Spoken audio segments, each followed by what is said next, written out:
ಇದೇನಪ್ಪ ನಿನ್ ಕತೆ? ಒಂಟಿ ಪಿಶಾಚಿ ಥರ ಹೊರಗಡೆ ಮಲ್ಕೊಂಡಿದ್ಯಲ್ಲ? ಅದೇನೋ ಹೇಳ್ತಾರಲ್ಲ, ಇರ್ಲಾರ್ದ್ರೆ ಇರುವೆ ಬಿಟ್ಕೊಂಡ್ರು ಅಂತ. ಹಂಗಾಗಿದೆ ನನ್ನ ಪರಿಸ್ಥಿತಿ.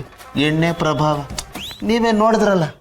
ಅಲ್ಲ ಅಂಕ, ಅತ್ತಿಗೆ ಅಷ್ಟು ಕುಡಿದ್ರು, ಗೆಳೆಯನಾದರೂ ಮಾತಾಡದ್ನ? ಒಂದು ವೇಳೆ ಗೆಳೆಯ ಕುಡ್ದಿದ್ರು ಅತ್ತಿಗೇನು ಏನು ಮಾತಾಡ್ತಾ ಇರಲಿಲ್ಲ. ನಾನು ಕುಡ್ದಿದ್ದು ಇಷ್ಟು. ನನ್ನ ಹೆಂಡತಿ ಆಚೆ ಹಾಕಿದಾಳಲ್ಲ, ಏನು ಹೇಳ್ಬೇಕು ಇವಳು.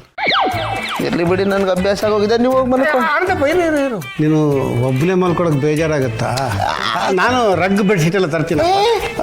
ಅಲ್ಲ, ಇಲ್ಲೇ ಕೆಳಗಡೆ ಮಲ್ಕೋತೀನಿ. ಅಯ್ಯೋ ಬಿಡ್ತು, ನೀವು ಅವೆಲ್ಲ ಮಾತಾಡಬಾರ್ದು ನೀವು. ಅಲ್ಲ, ನನ್ನ ಹೆಂಡತಿ ಕಾರಣಕ್ಕೆ ನಾನು ವನವಾಸ ಅನುಭವಿಸ್ತಾ ಇದ್ದೀನಿ.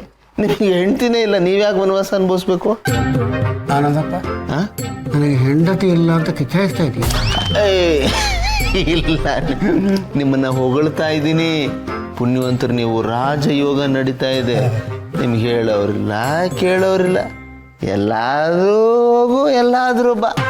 ಯೋಗಿ ಪಡೆದಿದ್ದು ಯೋಗಿಗೆ, ಜೋಗಿ ಪಡೆದಿದ್ದು ಜೋಗಿಗೆ. ನನ್ನ ಕರ್ಮ ಅನ್ಭವಿಸ್ತೀನಿ, ಹೋಗಿ.